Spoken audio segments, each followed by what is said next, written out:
इधर वीडियो गोटे शिखमा गोटे नुआ कॉन्सेप्ट तो जेनटा कि जब 5% जदि काना हैला इंक्रीज हैला आ काना 5% डिक्रीज हैला तो परसेंटेज रे केते चेंजेस आसबा तो एंती टाइप क्वेश्चन के कैटेगरी सॉल्व करबे देखन तो काना कहला एटा 5% काना हैला इंक्रीज हैला तो एटा काना करबे +5 लिख देबे ओके आ जदि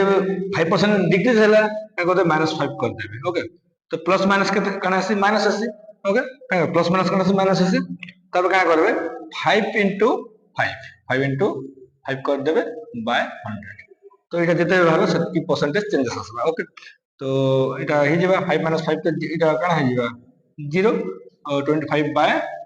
100 माइनस रहबा तो एटा हि जेबा -1 बाय 4 के देबा -0.25% तो एटा हवा आंसर ओके इधर वीडियो गोटे